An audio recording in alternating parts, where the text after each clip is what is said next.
First Time Moms, the podcast. I'm your host, Brooklyn, and today we are talking about being educators and moms. I'm joined by...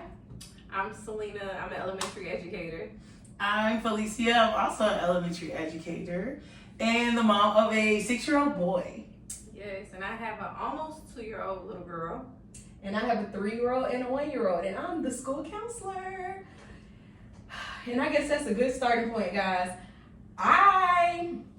First of all, I don't know what education has become, and if it's just the urban areas, if it's everywhere, if it's just down south. I don't know, but I just feel like is so much stress in the building with the adults, and I feel like there's just a lack of consideration for us, our personal time, and me with these 2 little kids. Like, I work with so many older women. I have problems with older women, with mothers. Mm-hmm.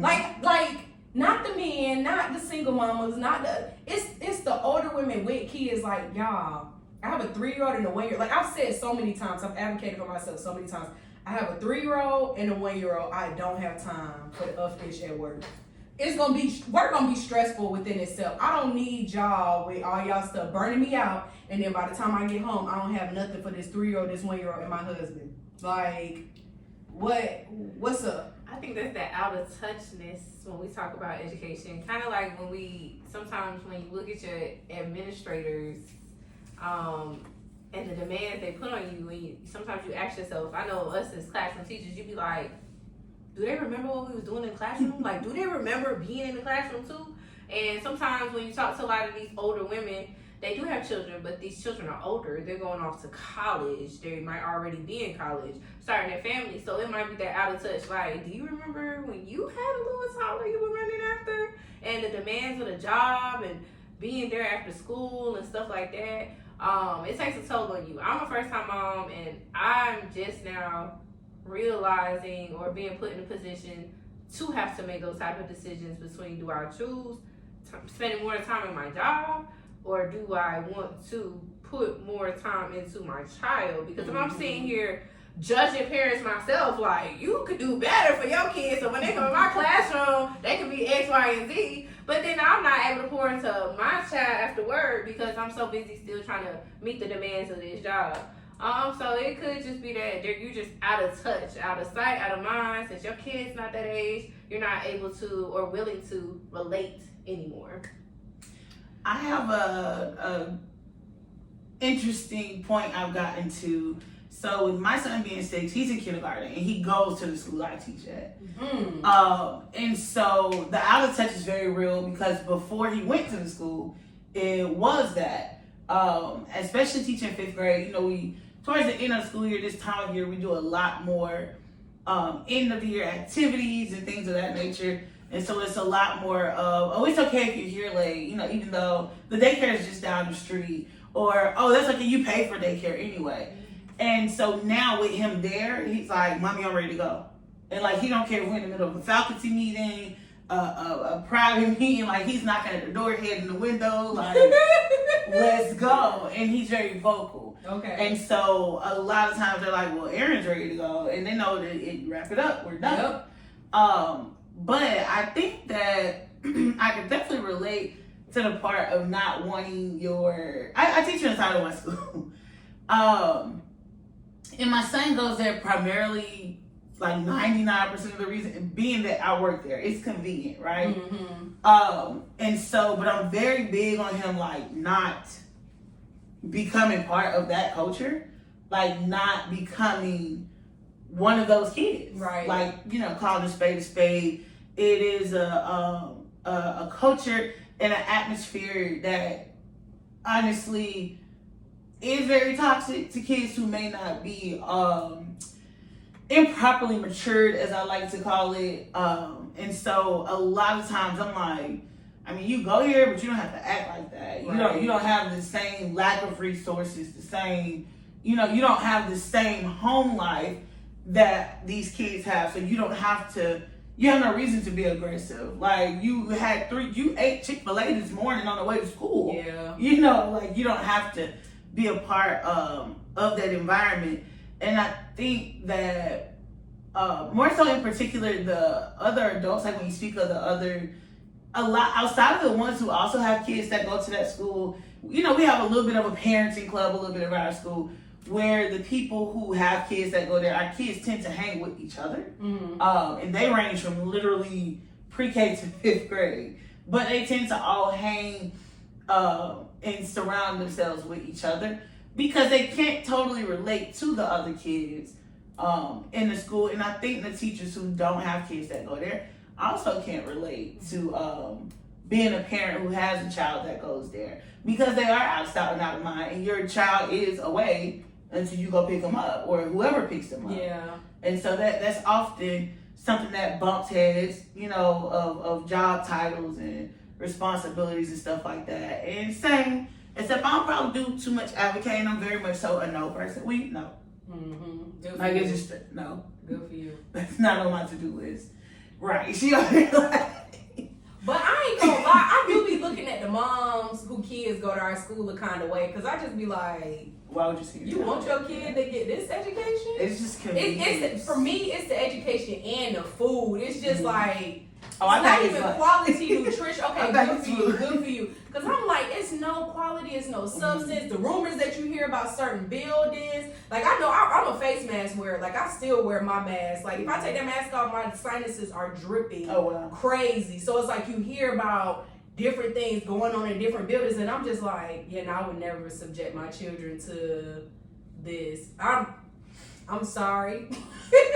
And it ain't even, it's not even, like I said, I always say, it's not even so much the kids, it's more so the environment. Like, I just want my kids to be around kids that your peers, you go to their house, they living in nice houses, or they involved in different activities, or they're a part of different clubs. Like, almost to me, it's networking before anything else. So, absolutely. It's totally convenience. It is. So I'm a single mom. I've been a single mom since before he got to Earth. Okay. Right.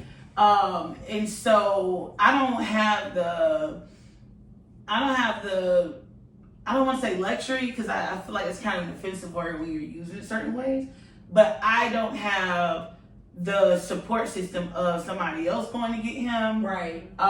It's literally like everybody else works, you know, and so I don't have the ability to say, okay, well, you're going to go to this other school, but, you know, to get your education. And luckily he's in kindergarten right now. My biggest thing is just to keep him ahead academically. But I do agree, right? And so that's kind of where I push the extracurriculars as hard as I do, because that exposes him to a totally, you know, different group of kids. That's good. Which are some are a little bit more extreme than those he goes to school with. And some of those are, just like you said, he can get around kids where he's crying. It's not met with, boys don't cry, like they don't, you know, there are people who understand that, you know, boys do also have emotions, but it's totally convenience. And so when I retire at the end of next year, that's really. Are you being facetious or you I am being real? absolutely. When she leaves, I am. Year 10, I'm done. Really? Put that on record. Yes. What It's now? already- What is it? Because I said this before, but I'm really about to stand on it. Somebody stand on business. Our generation is not retiring. They might as well not look to us to retire, because we're not gonna retire like these old heads. No. I just feel like I feel like education needs a revamping. Like the federal portion of the education system needs to align with the state. The state needs to align with what's going on in these districts. These districts need to start aligning with what's really going on in these buildings. I feel like there's too much push towards testing, which puts a strain on the state and all of this to want to allocate funds and all of this towards, if your scores look this way, we're gonna view you like this. And when you really look at it, it's like, yes, school is an entity that is supposed to focus on education. We get it, we got it, understood, but it's not happening. Yep. It is not happening. There's too much going on for some of these kids to get a quality education. There's too much going on at home. I don't want to come here and I don't want to come here and listen to you. Like, I got too much going on at home. Like, or even forget going on at home. Sometimes you got educators going through things at home. You know what I'm saying? And not to say that that's for nothing. Not to say that we're not all we don't all have a position or a place in this job. Like students, you come to school to learn. Teachers, you come to teach. Admin, you come to whatever they do. Administer. You come to administer or facilitate, you know. Counselors, you come to counsel, you know. But it's more so like we can literally, we are real time. We can see in real time that that's not happening. We are literally not able to do the actual thing that we are set or tasked to do, and that's a bigger issue. The push shouldn't be towards like test scores or things of that nature, because you see that our kids are not getting there, and there are other schools where that is able to happen, and that's great, and there are other factors, but don't subject the ones that are not, and to kind of throw them to the wayside to be like, oh, you're a failing school, you're failing, so now we're going to put extra work on you because clearly the work that you're doing is not of quality, and that starts to hinder some of these educators in the building, because I thought about it being this one thing. I would always want to be the type of educator that I would want my child to have. Yeah. If I wouldn't want to sit my own child in my classroom, then I need to walk out. Like, if the minute I can't see my own child being in my classroom and being taught by an educator like me, then I would want to leave. Because I see too many educators that have their children in so many other schools, and I'd be like, how do you get in a car, come all the way over here, sit in front of these children, talk blah blah blah blah blah about them, and you got your child in a whole nother school system, or you got your child in a whole nother school? It's like, why not advocate to be, but it becomes hard because you have other educators who have been burnt by this system, so they don't want to put in the effort, they don't want to put in the work, and it starts to fall. Like one of the things I'm learning with being a mother now is that I have to start to say no, because being a young educator coming into this field, I wanted those opportunities. I want the kids to have these opportunities. I want the big shebangs, the big parties, to celebrate that you did this, to celebrate that you did that. And you have to have the naysayers. Why are we celebrating them just because they learned 100 words? The kids over there in the other county can know 200 by now. Why are we celebrating? And you have to literally work through the discouragement, because you can become discouraged too. Yeah. But I think the thing about it is it's a revamp, because there's like this huge dark cloud over education, and it's not moving. Like, it's just not moving. You know what the cloud is called? What? Racism. Like, that's the real reason when people say like so much in education needs to change. They focus on the test scores, because what happens is, so perfect example, right? We're in Georgia, in case that wasn't obvious. What happens is, so they moved from saying like growth is considered yay, and now it's all goal based. Yep. Because one thing for certain, two things for sure, is that those black and brown kids that were at the bottom, they were growing. Were they reaching the goal? No, but they were growing. And so when you get these kids who have always reached the goal, for them it's just one step, right? And they met the goal. We're out here taking leaps and bounds, and they started saying we can't recognize and applaud growth, because then that makes them look bad, right? So what ends up happening is, when you change it to now it's goal based, did you meet the goal? That becomes a totally different issue. But that's just, when speaking testing. But the stuff that these kids have happen at home, that's when you get into the why their neighborhoods look the way they do. Our current influx of high Hispanic populations, we literally had to revamp our entire bus system at our school to create color-coded routes, simply because one complex has this many kids. And I know for a fact that complex is not built to house that many people. Like, it's just not one of those type complexes. And so when you talk to these kids, and that's my cousin and my sister and my brother, I had a child tell me there was 16 people in their household. I don't know a housing unit in this city that can house 16 people in one household. Let alone a renting one. An apartment, right? And so I want to, and I have to smile about it, I want to have that notion of like, you're not going to come to school and listen to me. You're not going to focus on this. And you're not going to. But this same particular student is so far beyond disrespectful that your housing situation is hard for me to really care about. Because you're talking to me like I'm a person on the corner of the street. And a lot of people argue, well, that's how they know. And I'm a product of this same environment I teach in. Yeah. I'm a product of the exact. I went to the same schools that they're gonna go to. I work literally a 4 to 5 minute walk away from the house I grew up in that was in this same area. So it's really hard, and not much has changed about that area, right? Glenwood, ain't much changed. So it's so hard for me to look at these kids and for them to say to me, like, this is just the way I walk and this is just the way I am. And you're going out your way to show disrespect. Yeah. I tell people all the time, if nothing else, I have saved a lot of money this school year. I've saved a lot of money by not doing.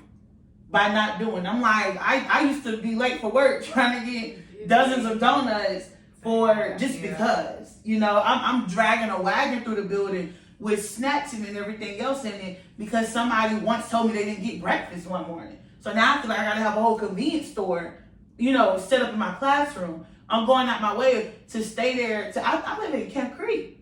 I drive 35, 40 minutes in the morning to get to work. With traffic. And that's without. Oh. Right? And so you sprinkle on getting home is another hour. So I'm literally not doing any of that. But I'm staying at the school until 4 or 5 o'clock because your ride hasn't come. I don't have to stay here. There's an admin here, admin and whatnot. But I do this because, in my mind, like, y'all are an extension of, like you said, if I don't want to do it, it's time to go. Mm-hmm. And that's how I know it's time to go, because I don't want to do it anymore. I think one of the biggest things that shaped from being an educator to shape me to be a mom was, like, how do I raise a child to be a child in a classroom that an educator does not have to worry about academically, even socially, even, behaviorally. Like, how do I raise my child, to make sure that my child is just not any of these? Still a child at the end of the day. I still know my child's gonna be imperfect. So I don't want to set these limits of perfection. Like, oh, you talking back to me? Like, these kids do in my classroom, I'm not gonna have that. I'm gonna fuck you up. Like, I don't want to be that. You know what I'm saying? Because I can so easily. Because I still want my child to feel imperfect. Like, she could fail, she could this, she could that, and I'm not. But at the same token, I remember one of the things, like, bruh, what if I have a kid and she turned out like that? Like, I can't go for that. And people used to tell me all the time, Selena, girl, one thing about it, your kid is never going to. And even at the age of not even 2, I see some of the things where I'm like, you better get jacked the fuck up, because what are you doing? And I just was like, I have to learn that hard, because I tell my kids all the time, even in my classroom, that little gentle parenting type thing. In my classroom, I remember when I was a first time teacher, and when you come out of, like, I went to West Georgia, so you have all these cute little classes. They teach you all these classroom management styles. 1, 2, 3, all eyes on me. Like, hello. 1, 2, ain't nobody saying you. Glitter, class, yes. And it's like, it becomes so generic. Class, yes, and the kids go straight back to talking. Like, it's just nothing. Like, they're gonna listen, they're gonna follow. So I remember the first time having to raise my voice. And I know it sounds so crazy, but I remember the first time having to raise my voice and it getting ignored. And it's like, I really have to get louder? Like, I have to get ignorant. I literally have to get ignorant, because I said, hey guys, be quiet. I said, close your mouth. And then it's all of a sudden, and then I had to literally learn, like, bro, these kids is literally programmed to be screamed at. Like, they are not going to hear my voice unless it's a certain tone. That's all they know. And then you become this harsh, rigid being of a person, and you lose yourself. Because it's like, ideally, I don't want to be this to you, but I only get the best you when I am this. And that becomes a cycle of, what the hell? Because I don't want to raise my child like that. I don't want to raise my child where I have to scream in order for her to understand, and not even a demand, because I don't want to also be demanding. I want you to see that this is a teamwork effort. I come in and I do the teaching, you come in and you do the learning, and together we cohesively make this work. Like, it's just gonna go. And I want to be able to do that with my child. Like, I come in and I show you how things get done. you kind of reciprocate that energy. You ask me questions. We go about, and you're able to just, carry yourself through life. And it's just one of those things. So I'm learning, because at the same token, I do raise my voice a little bit when it comes to my child. I do know she probably don't get it. She probably don't necessarily even understand at the time. I do know she could cry sometimes when I raise my voice, or sometimes she just looks at me like, and like, what's that gonna do? Sometimes she laughs. Like, sometimes she like,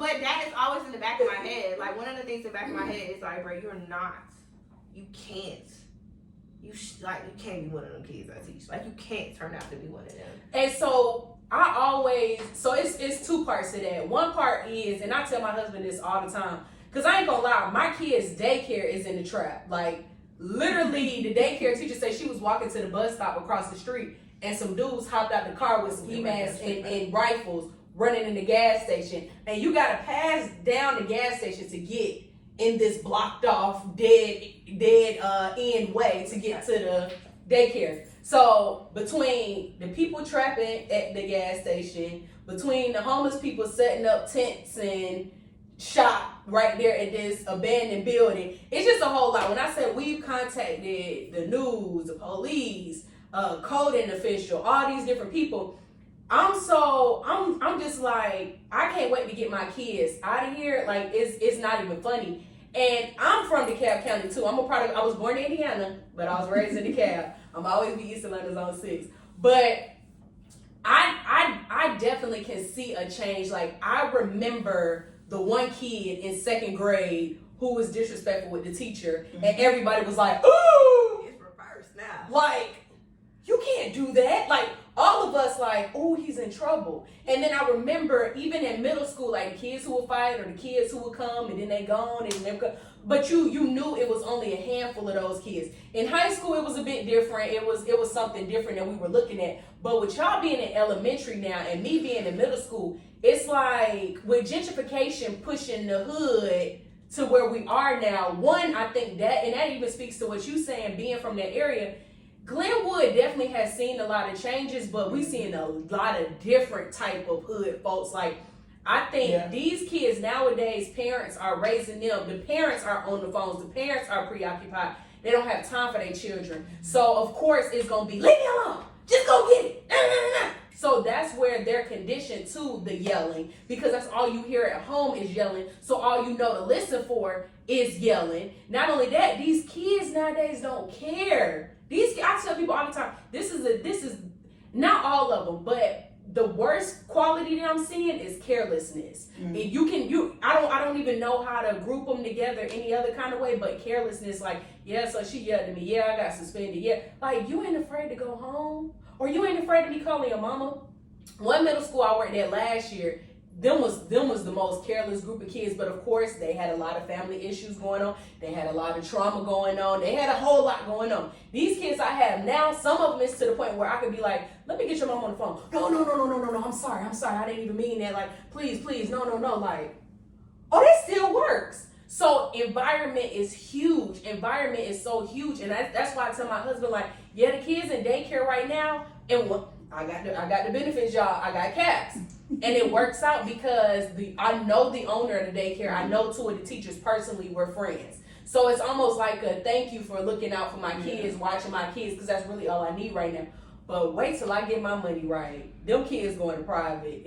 I don't see no other way. I'm going to drive however far I got to drive. They going to private. And my thing is more so environmental. And I know that for the most part, the parents are on the same mindset. We paying for this education. You're going to get this quality education. I'm going to have some input. I'm going to make sure you receive what you need to receive. There are a lot of parents where we work that just drop their kids off. Like, you know they have homework, right? Oh, I didn't know. He told me you didn't get homework. Well, man, all you had to do was call up here. We would have told you that. Better yet, all you had to do was look at Infinite Campus. You have access to it, right? No, I didn't know that I was supposed to use it. So you don't check your email because I sent you an email. Yeah, I do have that email. I did check it, but I didn't. Oh, so you don't check your email. Like, just be honest. Just let me know that you're not doing your part. And then that's what, when we wonder why we see the kids we're seeing, is because of the parents that maybe we're not seeing, we're not having conversations with until it's too late. I've been working on attendance, and I ain't gonna lie, I'm part of a team where the whole team, including myself, have dropped the ball several times. I've had students just straight up, they don't come to school no more. 10 days consecutively, you should automatically be withdrawn. Yeah. Oh, people in my building, so what are y'all doing in this building? The child ain't been here in 2 months. What are we doing? And it wasn't until the other school counselor put it in my head, like, you know, there are some students, she was like, reason why I do everything I do as far as social worker referrals, and if she needs to do defects, whatever, or wellness checks, that's her business, but I always refer it because what if it's a kid that's at home being abused? And I was like, that's how them Lifetime movies be happening like that. Because I always used to be like, that's not true. The school counselor doing their job. That's not true. The social worker doing their job. The people doing their job. But no, these kids very well could be at the house. Anything could be happening. Meanwhile, we just sit up here Up in the closet. watching the clock tick. Me personally, when it comes to attendance, I'm not going to shout our counselor out. But I would say she drops the ball. We literally are dealing with a situation. Well, not anymore because the student's been withdrawn as of Friday. But we were dealing with a situation where we had not seen the child since January. We got one of them, yeah. You missed 2 days in my class. I've called parents and the kid was like, oh, okay, he just walked in and hanged up. Like 2 days and I'm calling. You know, only because then when we get in these data talks, you want to have these conversations about attendance. Like I birth these children. Like I drive them to school. You asking me, why has this kid missed 23 days? You should ask the person who got the income tax credit for them, not me. Yeah. And so I've also seen, so we've had, like I said, a big increase of kids that ride school buses. So a kid will start out with being a car rider and slowly but surely, at this point, they're bus riders now. And what I've come to notice is that the kids aren't going home to people. They're not waking up to people. They're not going out the door from somebody saying, have a good day. Do you got this in your book bag? Do you got that in your book bag? And then they are going home. So again, nobody's at home. Or if somebody is at home, it's my older cousin. And when I say older cousin, I'm talking about a teenager. You know, they're older siblings. Get ready for school themselves. Who also got to get, if they're going, right? And so a lot of these kids, when we say the parents are too busy, first of all, let me say this. One of the conversations I had to have with somebody that really put it into perspective, and that's when I really was like, yeah, it's time to get out. I said when I started teaching, I was younger than a lot of the parents. I had to battle with being the young teacher and sweetheart and sweetie and all the stuff right here from the parents, right? And then eventually got to a point where I'm the same age as your parents, so I kind of understand, how they getting down. And now I'm at a point where I'm only 32, going on 33, and I'm older than a lot of my students' parents. And when I say older than, we're talking a 5, 6, 7, 8 year difference. Mind you, I teach 10, 11-year-olds. Yeah. So here it is, I'm trying to get your 20-year-old, 21-year-old mother to make sense of a situation, and she just she got a 10-year-old, she got an 11-year-old. Of course, not to say having a child young makes you incompetent, but having a child young makes you incompetent. Yeah. Like that, and then you sprinkle on. We said in one meeting. It's not funny, Lord. We said in one meeting, and the parent was like, his grandparents are not even trying to help me. I was a teen mother. And we're like, she mentioned she was 31, he's 10. 30. You were 21 years old. Yeah. You had, and I just think to myself, well, Phlycia at 21, you were not doing the best of decision making, but I also wasn't out here creating kids. Yeah. So that's kind of, I was in college at Blue Jama getting fucked up. I wasn't out here, I wasn't out here creating kids that I expected my parents to take care of. We deal with a lot of grandparents. The amount of times I've heard this year, I don't even care what y'all do with them at this point because I'm tired of it. And it's I don't even blame you. But you can't even blame them because literally your child has they're not dumping one child on the grandparent. They're not dumping 2 children on the grandparent. We have grandparents that got 6 and 7 grandkids who are in their custody from different children. So as much as we like to blame the parents, I want to blame the grandparents. Because what the fuck did you do that you didn't raise your child correctly to raise their children? That's real. Yeah. Generational trauma. Like that's why I it's a say couple of days like this cure is not education. Mm-mm. The cure for the education system don't society have nothing to do with education. It doesn't. And so that's why I feel like we got the funds and we keep pushing funds into resources for the school, like legit, like paper, pencil, textbook, computer. We need resources like humans. We need counselors. We need social people. science. We need those type of things. We need more counselors to come in, family therapy, this type of therapy, that type of therapy, because these kids go through things. Like, these kids go through things that literally surpass anything that I could ever think of. Yeah.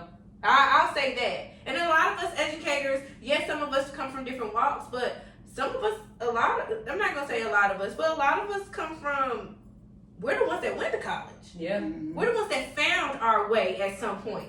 You know, we might still go through our own personal struggles, which we do. You know, we might have not come from the best life, which some educators have not. But at some point in time, that thing that we're trying to push the kids, get this education and such, we went out there and we attained it. That was our vision. Yeah. That's not going to be some of these kids' vision. It's Education's not going to be some of these kids' vision. Going to college is not going to be some of these kids' vision. And that shouldn't count them out in life. It's just like Phlycia said, like, a lot of these things are just bigger than that. You got grandparents raising children, grandparents that are tired, parents that got their own agenda. They got their own thing that they got going on. And kids can see that. Kids can literally see when they're not cared for. Like, one of the things I can say is I've never had a classroom where I've had the best test scores. I've never been able to be a teacher to brag like, oh, I go in there and teach my heart out. All my kids gonna pass. Which is the assumption. The assumption is if you go in there and you doing your job as a teacher, the scores for your children should reflect that. Mm-hmm. That is the one generalized assumption that is just not true. It is just not true. A lot of these kids with high test scores, that education happened way before you even touched them as an educator. Mm-hmm. That happened at home. Yep. And that's, again, when you think about being a mother, that's one of the things I want to instill. When I find myself scrolling on my phone and I have my daughter watching Coco Melon for 2 hours, I'm like, hold the hell up. Let me grab a book. Yep. Sit down. Yep. Come on. Oh. Yep. I forgot who I was because I can't be that hypocrite. I can't be that person saying education starts way before your child gets in the room at in pre-K. It starts before that because your kids should come to school knowing things and learning things. So when I think about it, I just sit there. One of the big things, and like I'm just gonna reiterate, with being a mom is if I can help put one kid in the system that just ain't gonna be down, out, and bad for that to be my kid, that's what I'm gonna do. Like, that's just what I have been tasked to do. I try my hardest to help these kids. I have the best rapport with my students over the years. I don't think there might be a kid, maybe 2 kids, that just could say, oh, I can't stand that woman. But a lot of my kids love me. They may be the slut. Like, I have a little girl in my class this year. God, she is on kindergarten level in the 5th grade. And she's when I say the sweetest young girl, every single day she brings me a snack, y'all. 2 snacks. One for me, one for my daughter. Aww. Every single day. A snack for me and a snack for my daughter. And every day, y'all, the highest score she ever got on the test was a 20. And she came to me when she took that test and she said, I felt like I did really, really good. Can I see my score? And I had to show her a 20. And she got so discouraged, but I had to show her, baby, you had a 0 here. And you had a 13 here. And you got a 0 here. And you had a 7 here. Girl, you got a 20. You got a freaking 20. And she said she's doing tutoring. She's staying back extra so she can learn her math facts. Like, it's just like, it's people out here that don't assume that these kids that just don't have the education are just bad behind. I'm cussing you out every single day. Kids, sometimes it's these sweet, cute, innocent little children looking too that just really just ain't getting it. And that's why I say the education system need a revamp. I like what she said when she said it moved from a growth mindset to a goal mindset. And that's a problem. Because a lot of these kids, because the education system is funneling children and moving them to grade level to grade level, they're not going to meet the goal because they didn't meet the goal before. Yep. So when you already set back, baby, that goal post getting higher, and you really just, you not moving. Like, it's not going to happen. It's like, it's just not going to happen. And I feel like they really need to look at that and fix that before you get the predicament that you have now. Teachers leaving in droves because the expectations are just too high. Yep. Children just caring less Yep. because the expectations are just too unattainable at some point in time.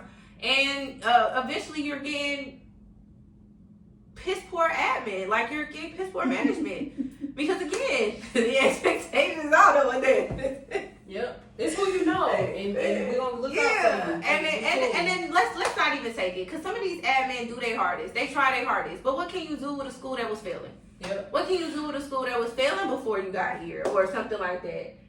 You can't put the onus all on them sometimes. But you knew that before you took the job to an Right. extent. Yeah. Because so I had a principal, and granted he was on his way out.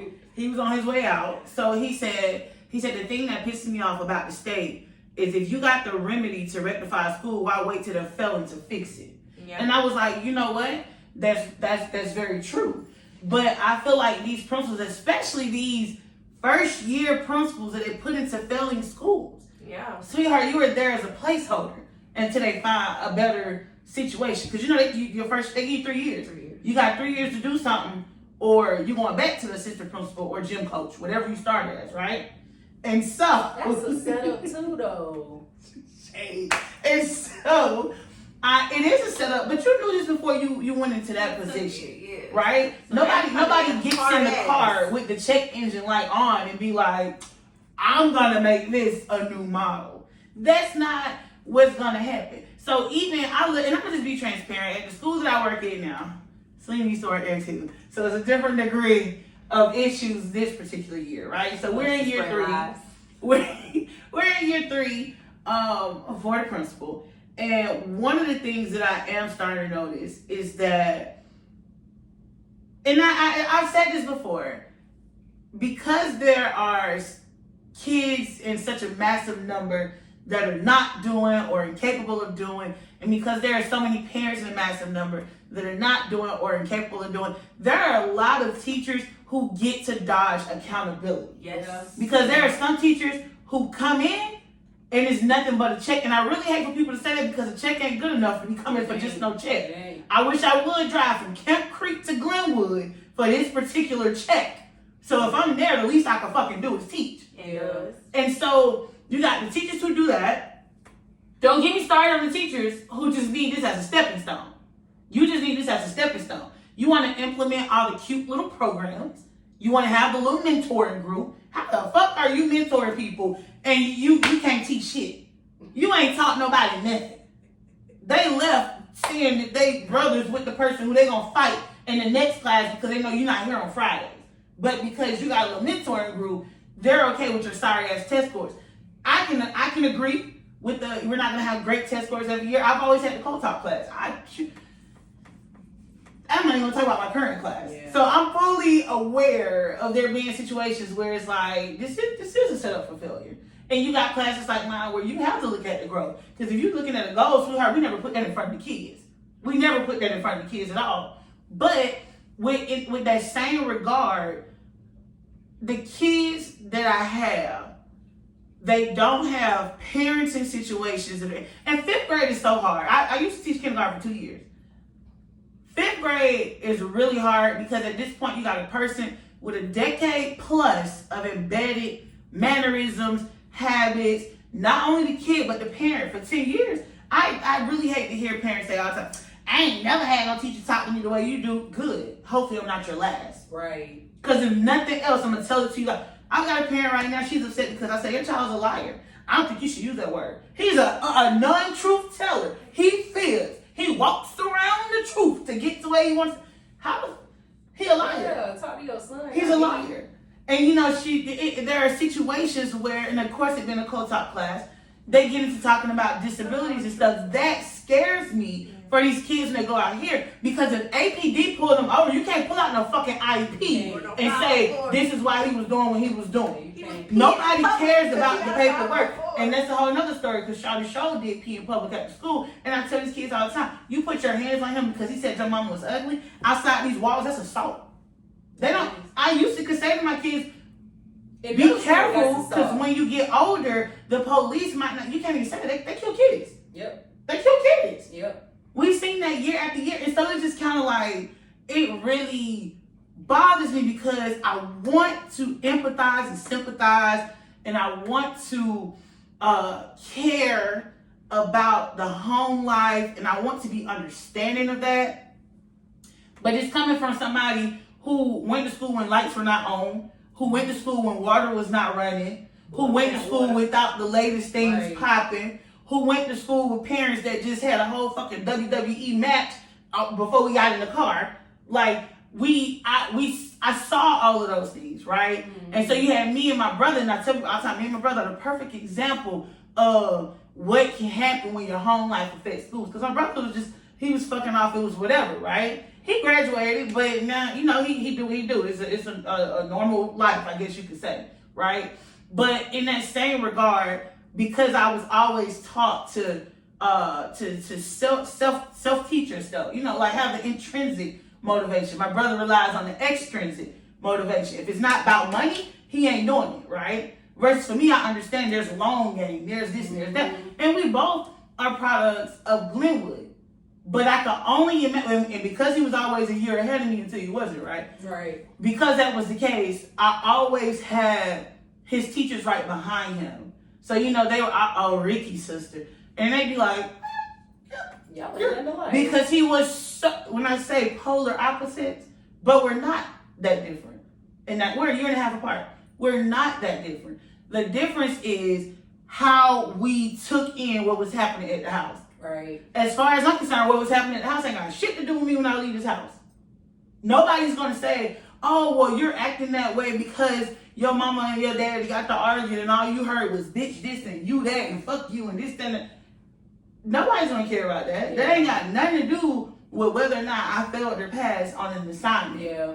And so I think that I don't know how to make that be the case for kids, because when I tell you I've lectured kids for years, and I that's why I feel like it's time for me to go now, because it's falling on deaf ears. It used to be, I'm trying to get you to care, your mama trying to get you to care, you just don't give a fuck. Now it's, I'm trying to get you to care, I'm trying to get your mama to care, and I'm the only one who give a fuck. Mm-hmm. So I'm just gonna step out the picture. Y'all can fail together.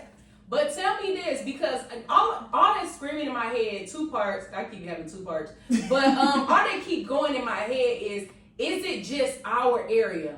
Is it just where we at? Is it just the hood? Is it just the urban? Is it that? Because another thing, it's sad to say, whenever the government is involved, it's gonna be a crapshoot. And these Title I schools getting this little bit of money, that's getting this poor quality food, that everything is based off of this doggone test. But it's not a little bit of money. And that's the thing.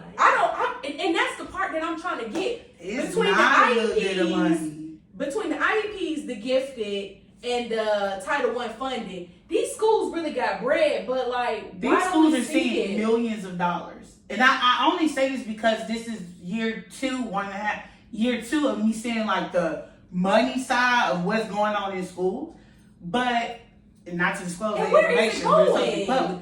Literally to hear, because we got a $92,000 grant. Yay! Each grade level figure out how to spend $2,000. Don't count pre-K, so that's only that's $12,000. What y'all doing with the other $70,000? Right. What are y'all doing with the other $70,000? You told me to spend $2,000 at Staples on markers and crap. What are y'all doing with the other $70,000? You put it into buying a program, an online program. That don't work. That does not work.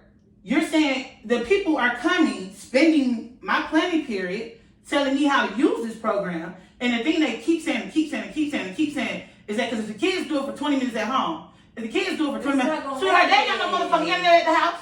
Yeah. They have no internet at the house. Nobody, you're not giving them the Chromebooks. Mm-hmm.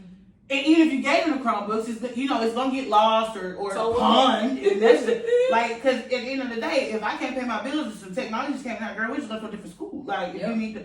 Yep. And then because you asked the first question of if it's just our area.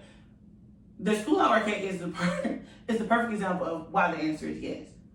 That school, so they collapsed some schools to make that school. That school picks up kids that are when you say collapse, you talking about tore down schools? Yes, put merged two schools together. How did they do that? So she can answer that. No, it's not like an She FTE can answer issue. that. Was it FTE? They just built a new so building. at one of the schools, their numbers were really, really low. I know the school I was at, their numbers were really, really low. The other school, the numbers was getting really, really low. And what they did was they took a elementary school that had just been sitting there, old. They revamped it, they remodeled it, made it some type of pilot type building that they started to build all these other schools based off of. And they took these two schools and merged them together. They turned one of them into like the international center, so they pulled that out of the board, the little board of education area, threw that in over there, and they just merged those two staffs together and pulled one of the principals and just built from there. Mind you, these were two failing schools too. Right, and so let me say this too with that failing part. Everybody knows black people don't do well on standardized tests. But now all of a sudden we're holding Title I level black or students of color to a standardized test. Like, so y'all know we failing, y'all cool with us failing, and y'all gonna just pretend like we're supposed to do better? How? Like, how is that gonna happen? And we had career day last week. The superintendent came. I didn't find out until he was in the parking lot that he was there. And if it wasn't for my husband being there, I probably would have chased him outside, because when I tell y'all, I was so passionate and I was so ready to talk to this man, because anytime I sit down with any leader, like I had a girl in 8th grade for the 3rd time, and the mama called and said she got some serious mental health issues. I'm afraid that she's going to do something to herself. So I'm emailing everybody up the chain. Hey, look, what we doing? First, I asked the people in the building. Nobody knows. Y'all playing. I'm serious about this little girl. I told her mama I was going to help her. What are we doing? We don't hold kids back. I've seen kids fail every single class. I've seen kids not come to school and they pass. Why? How did this happen? We don't hold kids back K through 8. Why all of a sudden now we holding people back and we hold her back 3 times? No, that's not going to happen. So I remember sitting down with some people from the district level and they were just like, yeah, you got to do chain of command. Well, thank you for telling me that. I never had a training. Nobody ever told me properly how to do my job. That's 1.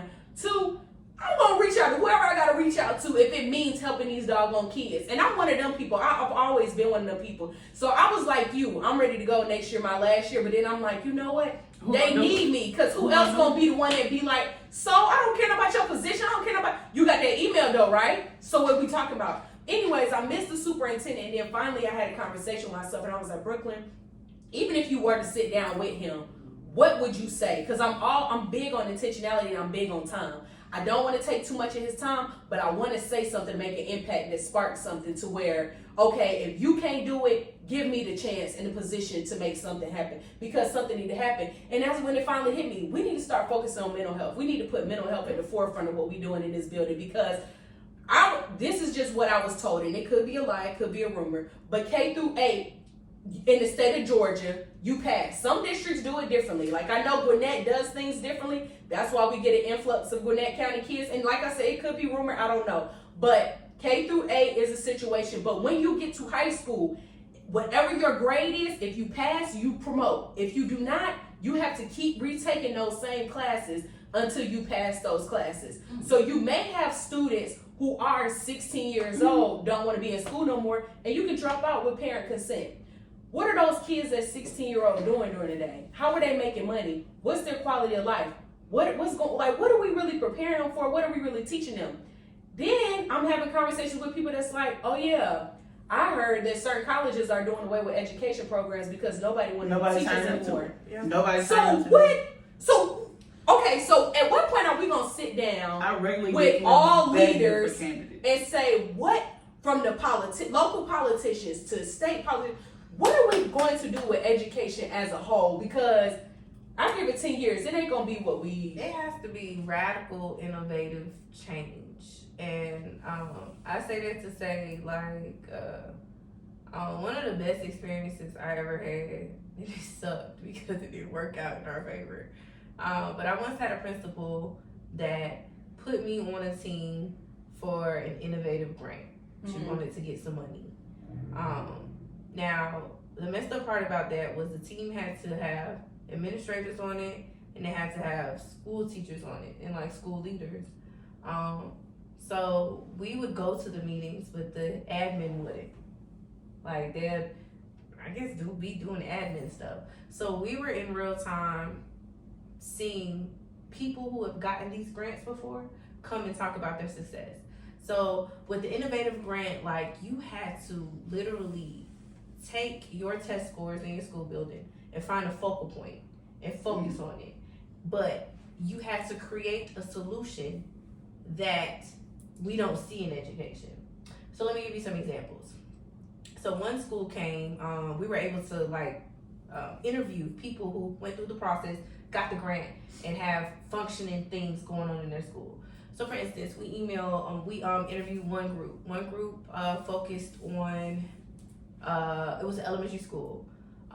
They noticed that their reading scores were lacking. Across the board, most of the teachers were teaching reading in the morning.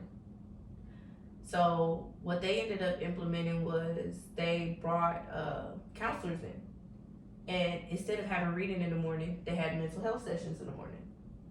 So after the kids' first class period is a mental health session, then they go into reading.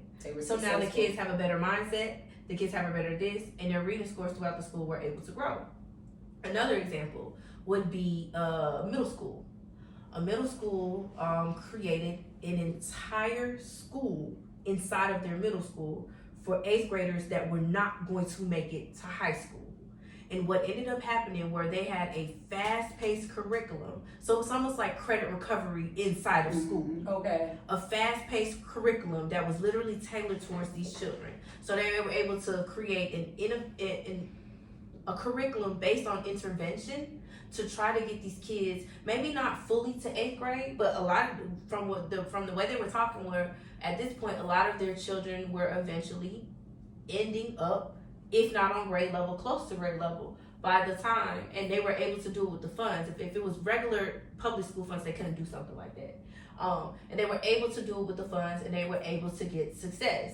Another school, what they implemented was tutoring sessions at the local laundromat. So what ended up happening was it would be laundry and learn. So what they would do is they would have actual tutors at the laundromat. And when parents are there folding their clothes and doing their laundry, they're literally sitting there helping children with homework, helping them fill the gaps and things of that nature. And they were able to see things change. So ours didn't go like that. Our principal came in and circumvented our whole thing because, again, it was a money grab. Those were ideas, or those were things that actually happened? Actual programs that were happening that were actually getting results inside the school building. It may not be immediate results, but it was a results along the years. Over time, even a high school, there was one high school, I want to say it was out in Gwinnett, that has brought in the mental health counselors. So they had a mental health suite inside of their school, where like these high school students could go to them with certain things and could have sessions, and they could get mentors and things of that nature. Because again, a lot of the problems literally are bigger than what we are tasked to do within our contract, and that's big. And so if we have people that are, I don't want to use the word scared, but like a lot of us are so burned and burnt out by this system that we just want to do and like collect the check and go home. As harsh as it sounds, because some of us have tried and we've gotten either beat around the bush or just, I don't know. I remember one of the biggest things I realized was you cannot come into this profession and be great and then try to be mediocre. Because you're gonna get so much flack. Miss Mogel, you normally do this. Why are we not doing this anymore? But you can come into this profession mediocre and always be mediocre, and nobody's gonna question less you. than mediocre. Yeah, and that kind of sucks because some of us who go above and beyond and above and beyond and above and beyond, and all we get is the criticism if it don't go right. Kind of sucks because it's like it's people out here that didn't even give it a chance, or people out here that didn't even try. Right. You know, and you're comfortable with that. Right. You're comfortable always coming to me to give me a task. You're comfortable always criticizing me if the task doesn't go the way that you saw fit, or if I even said no to said task. But there are other people in here that you let clock in and clock out and could care less about the job. So that starts to kind of to pull at people, and that's why you get teachers like, you know, Phlycia, who probably like it's over. Try another district, cause I really would. I want to see what the other side is like. Is all schools going through this? So here's the ironic thing about my career. So the end of next year will be 10 years in teaching. Every single year, without fail, I've been offered to do something other than what I'm doing. Okay. Every single year, whether that was in education, a different school, in education, doing something totally different than what I do, maybe another district. I've had professors who were like, hey, I'm going on this research-based journey to do X, Y, and Z. I would love you this, that, and the third.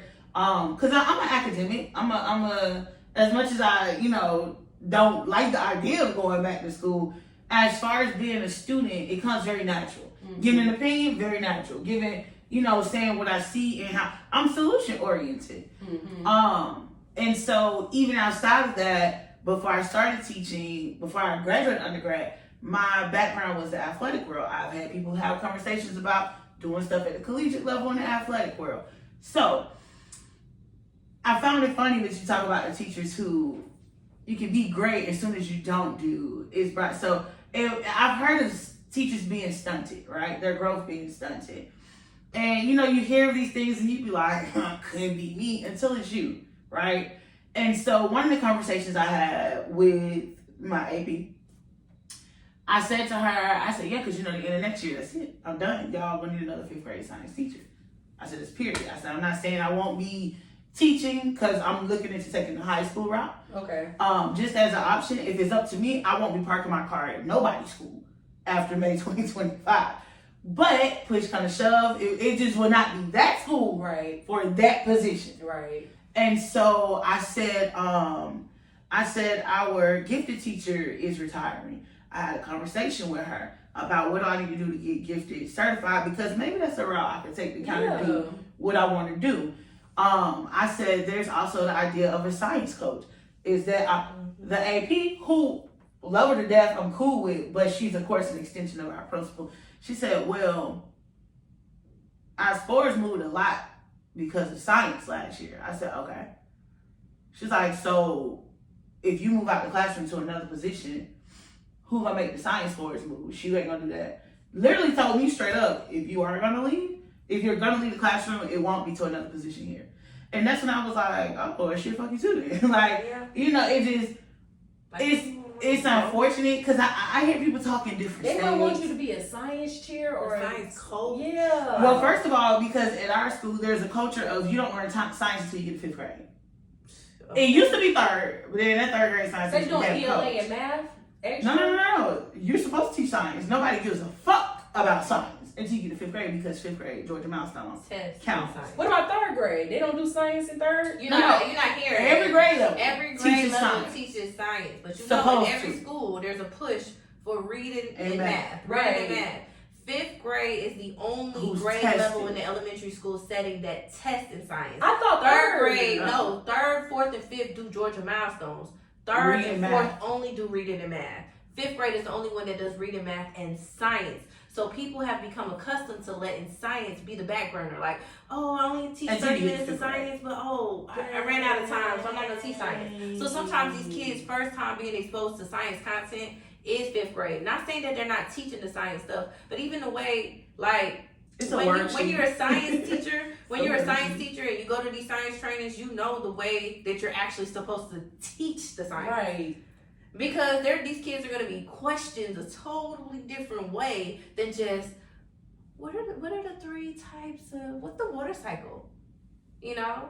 It's going to be like Roberto said that he saw that there were dewdrops on the grass. What's a question Roberto can ask his teacher to see? Like, though, that's the way they're going to be questioned. And if they're not learning that and being questioned like that, starting from kindergarten, they're not going to pass. Now, what about social studies? Same thing? Oh, baby, that has become non-existent. Where's that? Social studies is not tested in It's elementary. not tested. Where is that? Now, I feel my like 5th grade schedule at my school. See, it's embedded into reading. No, we have a social studies. Ours is embedded into reading. It's there for fun, for student to teacher ratio. I think when we talk about the change, ask about the Reconstruction era. Oh, see, yeah. Dr. Martin Luther King. I mean, that's about all they know. I think when we talk about that restructuring, I think for one, they need to offer up more early learning opportunities. The amount of people who don't know about the EOC, right, in the CAB. So that, because you said you got are you in the CAB? Mm-hmm. Okay. But you got a 3-year-old, mm-hmm. right? Your 3-year-old can go to the EOC. I don't know if that's something you want to do, but it's free. What is the EOC? The Early Learning Center. So it is a school. It is the old Terry Mill Elementary School. It is nothing but 3-year-olds in there. It's pre-K 3 and it's pre-K. Okay. It is absolutely free. Their only gist is you got to get your child there and back. They're there for a school day. My child went there. Aaron is in kindergarten and he reads the 2nd grade and above level. When it comes to math, they do projects. It is school. I need to find out who over that school. They don't run on the same DeKalb, so this is our resource, but they don't run on the same DeKalb kind of work about. Okay. No, it's the same calendar, but they don't do the same. So they don't do Bright from the start, and they don't do DeKalb's way. It's a set curriculum. You take them in the summer, they test them. They say this is everything your child needs to know by the end of the school year. So when Aaron went there, he took that test, and the only thing I'll never forget, the only thing he didn't know is what an oval was. It was the only thing. On the whole test, they were like, he don't know what an oval is. So his teacher said, we're going to work on social skills, how to be in school, how to sit down. And of course, this was coming out of the pandemic. Literally, by the time his school year was over at ELC, they have a field day. They have specials. They eat in the cafeteria. It is cool. He came out that school and started at the school that I teach at. And his pre-K teacher said, there's nothing for me to teach him. I'm going to have to, like, at this point, even his kindergarten teacher, she's like, So I feel like they need to offer that to, and it's crazy because when I say a school, we're talking 300 3-year-olds. Could you imagine walking anywhere with their 300 3-year-olds in one building, right? And there are so many people who don't know that. Also, a lot of people don't know that pre-K and kindergarten is not required in the state of Georgia. Mm-hmm. So because that's the case, you have a lot of people who do not start their kids in any type of form of school until 1st grade. Don't let their birthday be late enough. I did not know they that. will start them at 7. A lot of these kids' first time in school is 7 years old. So you put a 7-year-old in here who doesn't even recognize their actual real name in the same classroom with my 7-year-old, who is at this point should be a 3rd or 4th grade level. I did not know that. Mm-hmm. That is where it goes downhill. If you start attaching these benefits that these people get to how your child is doing academically, you damn right I'm gonna make time for you and your homework if my food stamps gonna go down. Yep. What you mean they can't get caps if they not passing classes? Yep. Like start tying into that shit. You want that income tax refund credit, or we need to see your hours that you put in at school. Because the amount of parents we got that come up to the school when they ready to bust heads and fight and raise hell. You coming up here to raise hell, come up here to raise your child. Yep. Let's start there. We used to talk about the games. You'll see so many parents at them football games, but come to the award ceremony or come to after school tutorial or a parent teacher conference. And you can see it in real. We had a winter program. It was pre-K to 5th grade. I was there and I didn't work. Pre-K, we shoulder to shoulder. It was literally the pre-K kid. Every grade level sung a song. Got the ass off the stage and it was it. Pre-K in there, it shoulder to shoulder. You couldn't even get in. folks looking from the parking lot. Like, I see my baby kindergarten. How you hate First, that? we got the 5th grade. You have a whole bench to yourself. They didn't give a good goddamn about them kids doing nothing. You could get in there and lay out. It was that much space. Yeah, it was like the minute my kid put It was them out. so sad to see. It was so sad. But we see the same thing with honors programs. And that's just like when we talk about retaining kids. So with that, the only way you can actually legally retain a kid in the state of Georgia, you can't retain them in pre-K or kindergarten, or really in grade. You definitely can't retain them in pre-K. But the only way you can retain them is with the parent consent, right? So they try to throw on top of that with the testing. So they'll say like, well, your child failed the milestone in 3rd grade, failed the milestone in 4th grade, just failed again. You turned down something. You have to, not damn near, but literally take these folks to court. Mm-hmm. Or you have to word it in a way to where they believe you. Let's just be transparent. And they can appeal a it. lot of the parents don't actually know their rights. Mm-hmm. So if I'm saying to you like, he failed the test, he got to be kept back. There's some parents who was like, okay, and they'll let you keep him back. I tell kids at the beginning of every year in August, I said, baby, we already wrote your name on a promotion certificate. Because you gonna go. You gonna go. I said, don't matter what you do this school year, you gonna go. But do you want to be the 6th grader who they call on, everybody bust out laughing because everybody heard you in 5th grade stuttering to read? Yeah. And everybody in 4th grade remember that you didn't know what 2 + 2 was? Yeah. Because see, all your mama care about is getting her Instagram picture of her baby at their little 5th grade graduation. Mm-hmm. That's all she care about. That's why I like adding parents as friends. Because I'm going to go in the comments and be like, oh, post his math scores. Post the math scores. You would say that? I absolutely the fuck would. because even when I post my own child, and she'll tell, and you don't see it at this point, let that boy read his sentences out loud. Let him know how to read. I argue with people all the time online about education. They're like, teachers think they know everything. Sweetheart, raising a 6-year-old, I gotta do this same shit that I'm begging you to do. Mm-hmm. I have to do the same shit that I'm begging you to do. Part. And they don't take into account that becoming a teacher, we have had to study child development. Mm-hmm. Before you get in classes where you learn the science they're asking you to teach or the reading and the math, you first take all these fucking child development classes. I understand how a child's brain works. I understand all these different ecosystems, right? You know, Bronner, Bruffer, and all them other peoples and them philosophers. When you get into all of that, there's so much of a lack of credibility that teachers hold. If I'm telling you that your child is hurting just from looking at them, I don't have to be a physician or a psychiatrist, but I've taken enough child development. I've taught over 1,000-something fucking kids. Mm-hmm.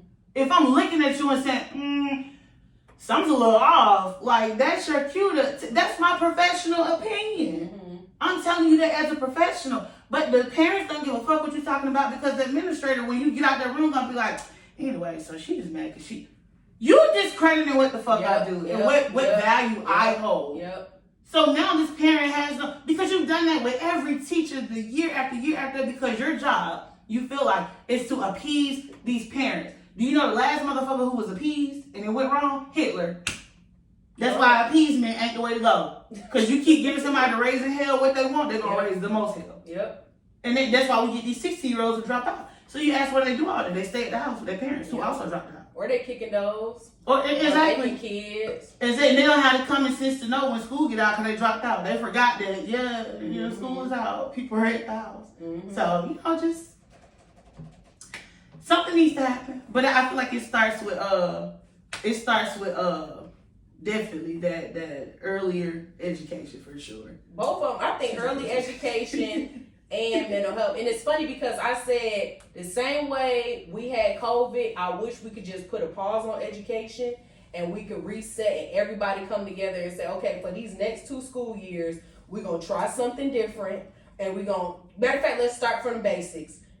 First semester, we teach in kindergarten. Maybe first 9 weeks, we teach in kindergarten. Second 9 weeks, we teach it first. Third, fourth, and so on until we catch up. And then I don't know if the math is correct on that one, but however, so to catch kids up to whatever grade level they need to be at and whatever deficits we're seeing, let's address them head on where we catch them, when we catch them, and keep on moving from there. Instead of just pretending like, oh yeah, COVID happened and they was in 5th grade when COVID happened, now they in 8th grade and They still on 5th grade level, but it's okay. They about to go to high school. But it's just crazy. They were never on 5th grade level. That's the They problem. were in 5th grade on 2nd grade level. That's the problem. So when they in 8th grade now, they just now got to 5th grade. They ain't stuck. They just finally grew to the 5th grade level. There's this big, I don't know where the heck it came from. It could have came from educators.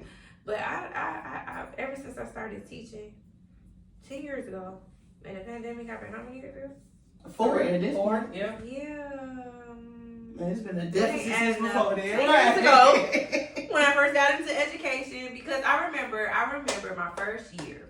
This tripped me out. I remember a score a kid had to get on the CRCT was like a 180. Mm-hmm. Let's say it was a 180. Mm-hmm. I could be off with the number.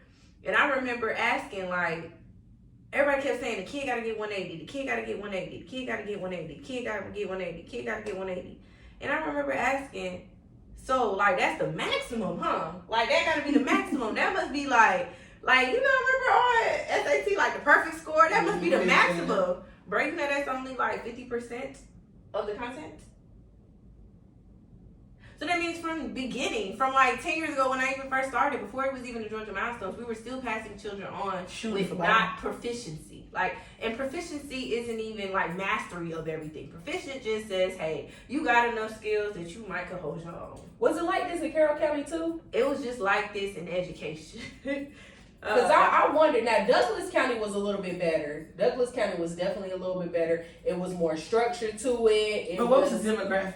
But, yeah. It was a third. Yep. Mm-hmm. And it's funny because I remember, like, some of the black kids trying to act like little hood kid. And I'm like... But a lot of it could come from, like... Because a lot of it could come from family ideals. Mm-hmm. Because you got to understand, just like she just said, she literally, at the age of 3... Kids could learn at that age. So she took the steps to put her child into a learning center so that when that child got to that pre-K class, look how much less work that pre-K teacher had to do. Not saying we're trying to take work off the plate.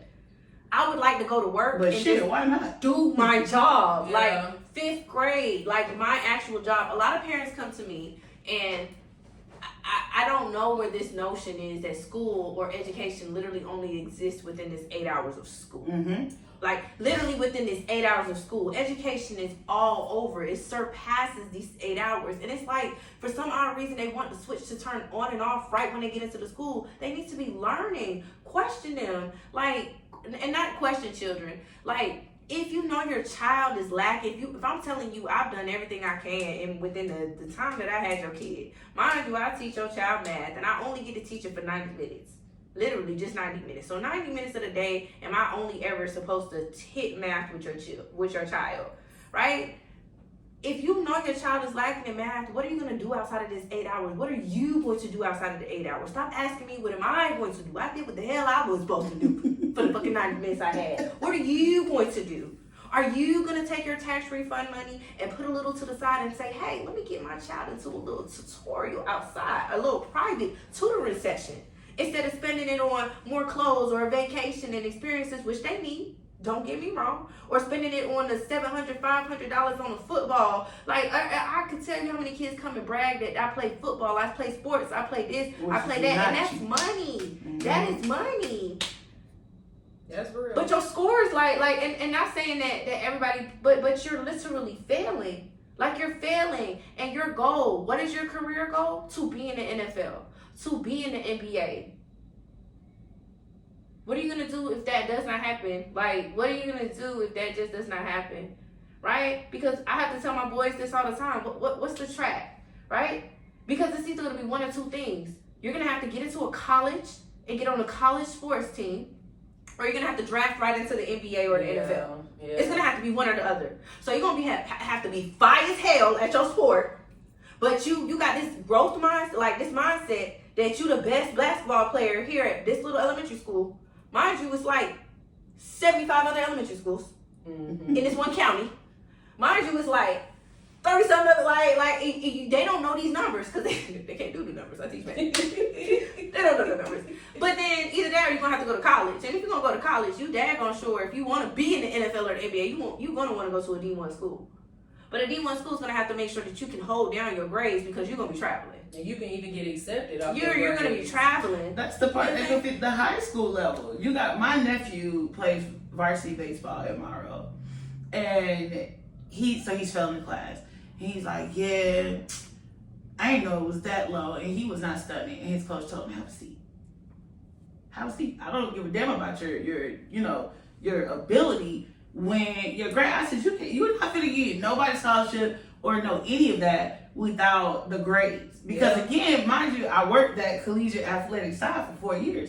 So I'm very familiar with it. So yeah, they do have the people who do the college athletes work. Let's just keep it above. Mm-hmm. They have the tutors. But you have to first, they can't say, here's this kid, because when you get famous, people pull receipts.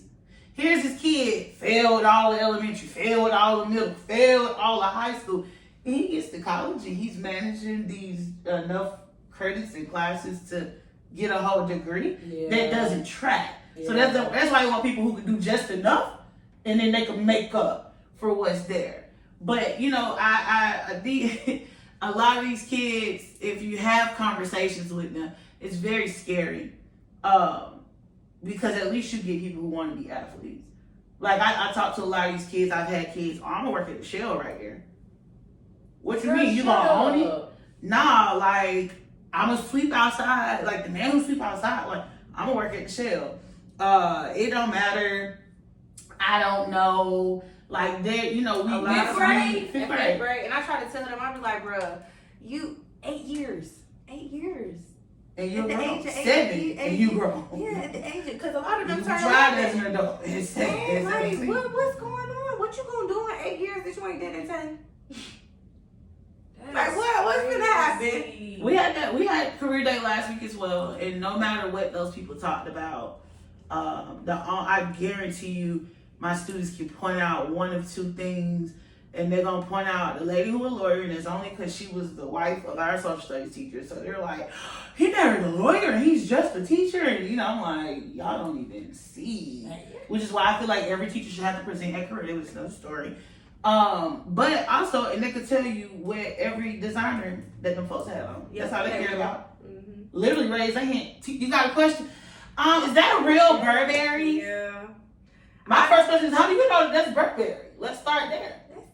Because according, you can't read. Let me register. So why do you know this? So you get into the overexposure. So not only are they seeing their lifestyle at home, they know it's less than. Mm-hmm. They know it's less than because they can pull out these phones and they can pull out whatever and they can scroll to videos. And a student brought me her. So we talk about electricity max is our last unit. A student came in my classroom the other day. She's one of the ones who the parent has put her on the right track. And she came in and she's like, she got all these bags at 7 o'clock in the morning. She'll tell you I'm not a morning person. So she comes in, good morning. And I'm like, where do you want? And she's like, can I pull out my phone? So I'm like, for what? I just want to show you this video now. Other kids have pulled out their phone to show me a video and it's like, I got to write a report now.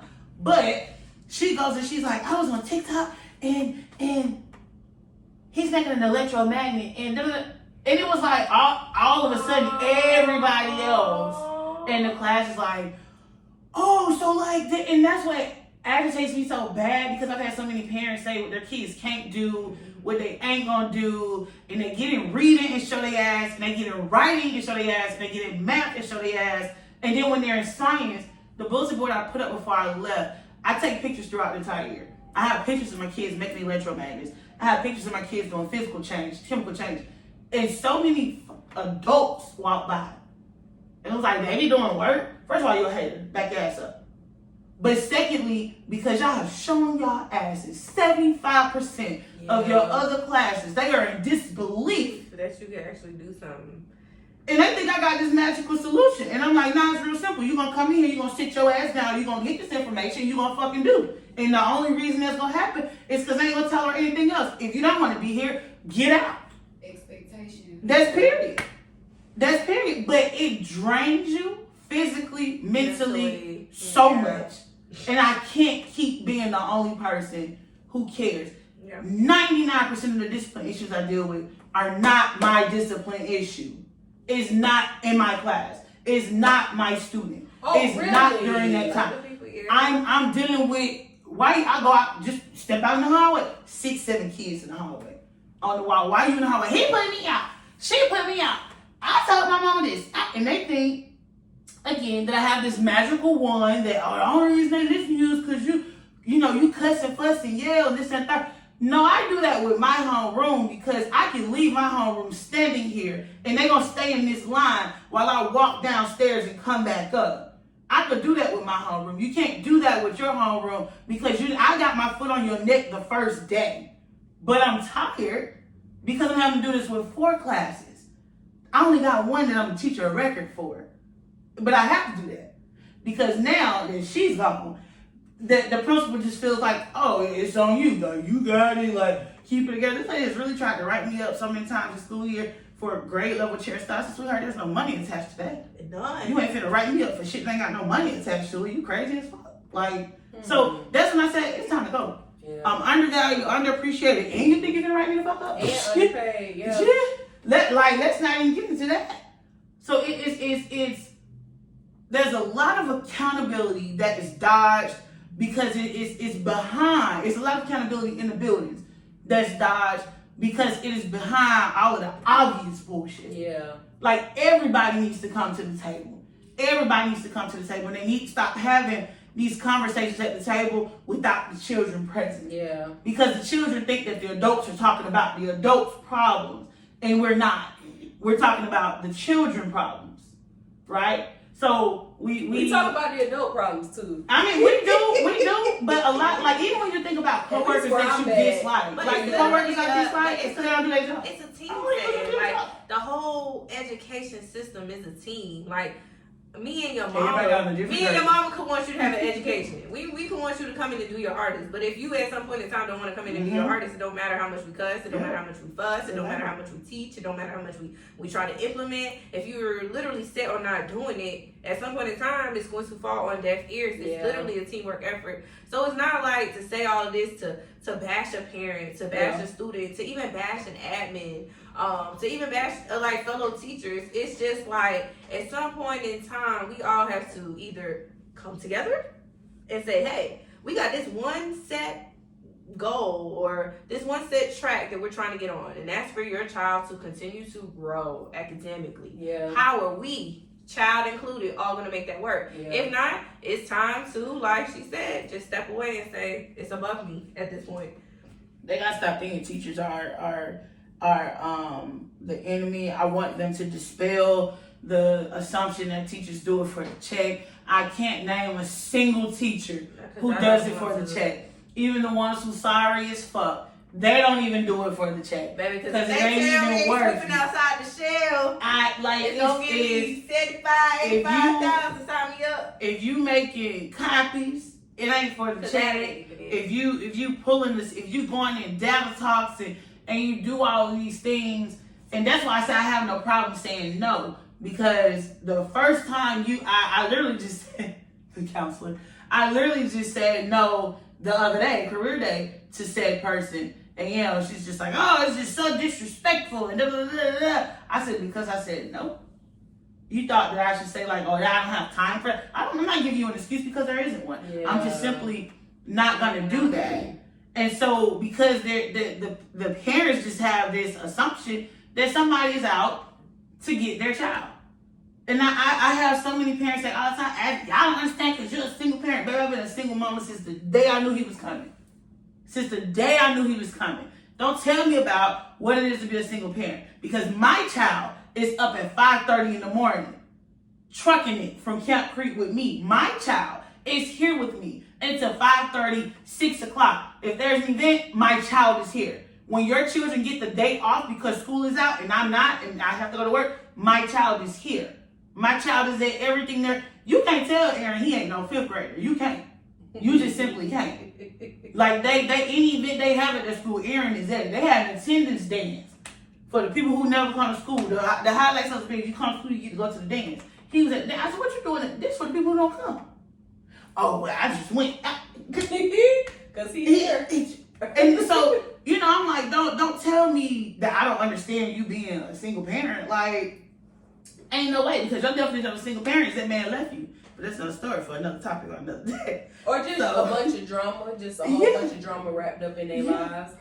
And it's funny because I'm the parent whisperer. I call myself, I'm a self-proclaimed parent whisperer. So when I have conversation with parents, and it's funny because I remember before having kids, I would get asked, oh, you must don't have kids, you must don't have kids. And I never really understood what they really were asking when they asked that type of question. I kind of still don't. But now, as a parent, I can truly say, no, I have your child's best interest at heart. Which means I also have your best interest at heart. So let me say this. This is what we need to do. Here's the problem. Here goes some possible solutions. Come on up to this school so we can get on the same page so we can help your child get across that stage. When I have my attendance meeting when we get back to school after spring break, and I look forward to having the conversation because my number one thing is, okay, guess what? In 4 years, these kids are grown. What's going to happen when they miss 20 days of work? And I said, I said that to 3 different parents. I said that to 3 different parents, and all of them was like, "Oh, you're right, y'all. What is the like? What are you thinking about? What do you think they're going to school for? Like, what do you think we're training them for? What do you think we're? This is an institution to prepare them to work. This is a capitalist society. At the end of the day, so when you said racism, I was thinking classism because it's a capitalist society. At the end of the day, you're going to school to learn what social class you're gonna fit in and where you're gonna be. The little boy at Peachcrest that want to sweep the floor at Shell, more than likely he will. But if he was to say something like that on the North End, his mama probably have a hissy fit. Shell? How do you even know what Shell is? You must go to what own are you talking about? Right. But even that mindset, like, own it. Yes, son, you can own it. Let me show you what that look like. And it's funny because my husband he did career day, and he said somebody said something, and he threw out a label, and they was like, oh, and then he had all ears because he said the label, and I'm like, y'all think it's a bad thing? Meet these kids where they at. Next year, I want everybody Gucci, Louis down. I don't care if it's fake or not. Catch their attention and then tell them what you do. And y'all want Prada, y'all want Louis, y'all want Gucci, you gotta go to college. Y'all want this, y'all want... And then that's when the kids gonna be like, oh man, for the first time, they gonna start having conversations about, oh, I wanna go to college. Cause you seen what they had on? Oh, you seen how them bundles she had? Oh, you seen how they was looking? No, wear your red bottoms in this school and stun on these kids so they can see, no, you can look like me, you can have this too, but you gotta go and you gotta work for it. You can't just sit up on Instagram. I believe that. I'm sorry. Meet these kids where they at, flex on them and tell them that they can get it too. Come on in your Prada, your Gucci, your Louis, your mink lashes and your fur coats. Bring it on. Bring the show out. Rap if you need to rap. Do whatever you gotta do to catch their attention. And once you got their attention, this how you gotta get there. But see, that's where the fallout comes. Yeah. You get their attention, but there is no code switching. You got not even just code switching, but the ability to go from now that I have your attention, right? Yeah. So even when you talked about the raising your voice part, I swear I raised my voice for the first time ever while teaching, and it just never came back down. Because now at this point, that's now the expectation. Now every time I talk to you, like one of the things I found this year, forgive me y'all, but I've become a cursor, right? So I curse in my daily life. But I've become a cursor. So now at school, girl, at school, I just let's have to throw out a shit. Like everything, I you know, cause I mean what shit, and then so now we know what now it's saying everybody paying attention and this, that, and the third. So you know, it's they don't have this ability to leave it where, and I tell them all the time, like, I ain't worried about what you tell your parents, but then we just talk about what you be saying. So let's start with that. Yeah. But and it's not like I'm calling you out your name. It ain't no hard cursing or nothing like that. But it might be like, you know, because when we look at this shit here, and they're like, now you in there. Because at first you was worried about the shoestrings, and so it's getting their attention. But now they're stuck on the label. Now the only thing I can look at is the label. I guarantee you they cannot tell you that man said that he owns the biggest black-owned flooring company in the state of Georgia. But they could tell you that he had on a Rolex. Yep. Because everybody was, ooh, can I see your Rolex? We went around to do show and tell with the Rolex. Like, you know, I had a guy come in saying he was a chef. And from there, it was his whole presentation got derailed with, have you ever cooked for a celebrity? Yeah. Have you ever cooked for Cardi B?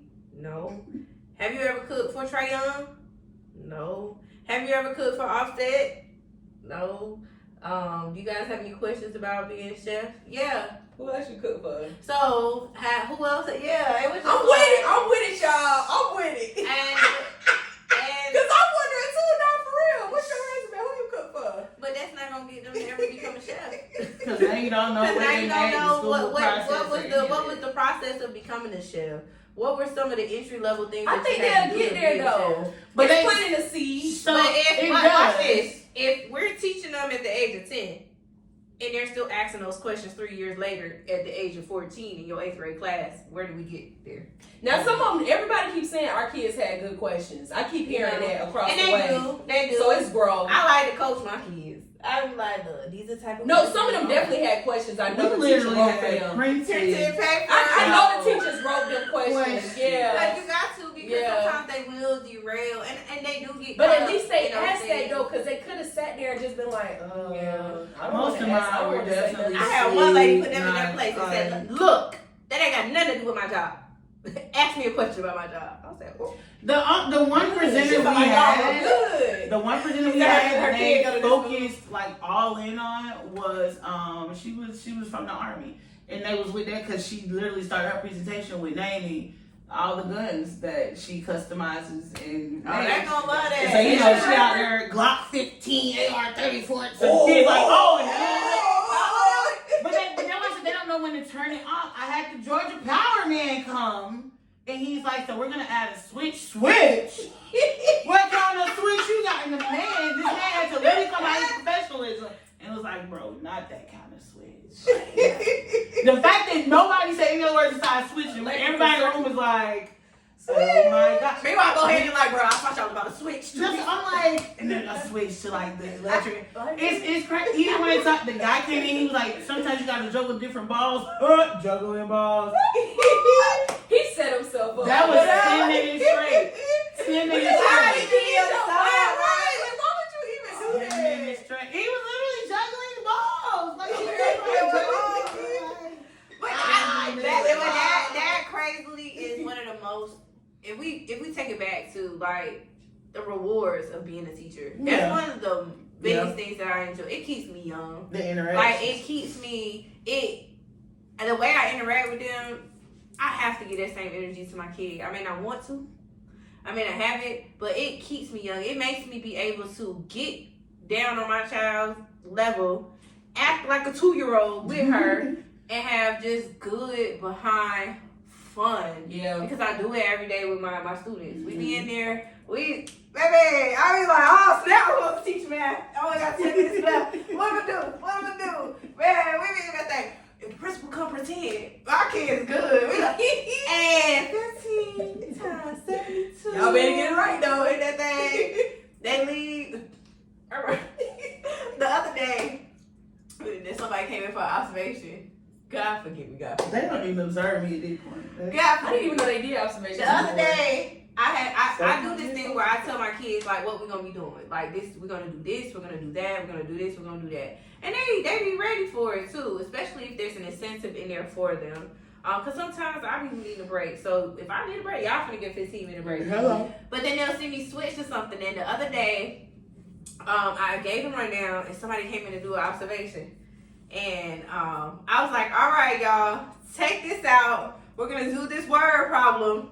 Go ahead and pull out your little mat, get your UPS check and stuff like that. And the kids is looking at me like, this is not what you said. And the person, do their little walk around, look, and walk back out. I was like, all right, man. And they put the thing to the sky. They was like, cause you said, what was it? I was like, we just pretending. At least they knew not to ask. I was like, cause that's one thing I do. I keep it real with my kids. I get my kids to understand that, bro, we're all a part of the same system. Like the same way that you feel like stuff is unfair to you, I feel that way too. Like we literally both set up in a situation that sometimes we can't help. I have to come in here and tell you gotta pass the Georgia milestone. I know it's impossible. I have to challenge you academically. I have to. Like, and at some point in time, you have to understand that you gotta rise to the occasion. Like we both in this together. I love you, you love me. Like let's just make it work. And that's the bond I try to create with my kids, just so that they feel safe enough to fail with me. Because it's going to happen. For some of them, it's going to happen. For some of them, they are going to fail. And I just want them to feel safe enough to fail with me and still get back up and fail again. That's real. That's real, though. But, I mean, get back up because it's like, resiliency is key. Just be resilient. Just keep going. Because for some people, like, it's not going to happen now. It might click. You might get you a bomb 7th grade teacher that really take you under your wing and really flourish you. Like, don't get so discouraged. You're 10. At the same token, we trying to put all these ideals into them and hurry. They're still 10. Yep. Bro, I'm 33 still making mistakes. Yep. You know, I'm 33 still learning different aspects of my job. Like, and I want to consider myself this highly educated. I'm not. Can't even take myself seriously. But it's room for error. Like, this whole world is room for error. Hell, look at our government. Yep. Error. Like, so I just, at the end of the day, I just know that my duty as a mom is to kind of like, and that's why I love surrounding myself with mothers that are literally trying to do for their kids. Like, and I'm grateful that I'm surrounded by a lot of mothers that try to do for their kids because it gives me an example to look at. Like, the first thing I remember when I first met Phlycia and she talked about having her kid at school at the age of 3, all I was like is, bruh, I even remember when I had my child, I told her dad, like, bro, she going to school, she going to daycare for 2 years. We only paying for 2 years. At the age of 3, she going to school. I'm not paying for no daycare at the age of 3. She going to baby, she's 2 in May. I'll count down. Only 1 more year. After that, she go. I'm putting her in the like, and that way they can help her so that when she gets pre-K, she, you know, doing her thing. It's so funny you talk about sending her to school at 3. I want mine to go to Montessori. And everybody just like, don't do it. It's no structure. It's no this. It's no that. But like I said in another episode, I could see Pootie developing anxiety. And I don't want to call it on her. I don't want to wish nothing on her. Of course not. But I can see her tensing up. And I can see, like, even at her daycare now, it's a lot of, sit down, get up, da-da-da. Like, they're training her for school, which is great. I appreciate that. But when can she be a kid? When can she learn through exploring? When can she paint? When can she actually put her hand in something and have fun? When can she build something and then take it apart? Like, I don't really see that much at daycare. At least I'm not seeing anything coming home that's reflecting that's what she's doing. Where I know on me, I should be doing that. So in the summertime, I definitely have expectation of going to Gwinnett County libraries because I know during the summer they got stuff. I've seen the different arts and craft programs. I've seen the different STEM activities. I've seen different things that they can do with them. So I'm definitely going to make sure I'm more involved with her in the summertime because I obviously will have time to do it. I just be feeling bad too that I be so tired that I don't have the energy to put in the extra. Because now she's starting to get homework. She only 3 at the daycare she at, and I'm just like, but then I'm like, no, Brooklyn, she's really gonna have to have homework. Like, it starts now. Like, let's go ahead and start putting it in now. Like, you gonna have to help her. So now she's at the point where she's writing her name and stuff, and they're saying like it's not for grade or anything like that. Of course, it's for completion and stuff. But it's like, how dare I be the one that's the educator and all of this and all of that? And my nose is just so up in the air when I come to drop her off and pick her up. But I'm not going to help her complete her homework. I'm not going to make sure it's done, and I'm not going to make sure it's accurate, and I'm not going to sit down and help her with it. So I'm just like, don't do homework. So real quick, I don't do homework with Aaron. Primarily because he can do it on his own. So that's first. But also because of the ELC and their daily homework and weekly packets and monthly projects. It was just a lot. So when he started pre-K, because he was doing pre-K 3 at the ELC, when he started pre-K, I said to his pre-K teacher, hey, look, if it comes back incomplete, he dropped the ball. He didn't do it. Right. You know, let him know you need to do your homework and the next day it'll come back complete. You know, if he just like, no, if he does something incorrect, his teacher say all the time like, oh, that, you know, maybe he wrote a number incorrect, or it's never just like, oh, it's totally wrong, right? There's always going to be inaccuracies on it. And I said, because I want you to see what he doesn't know how to do so he can, you know, fix it or whatever the case may be.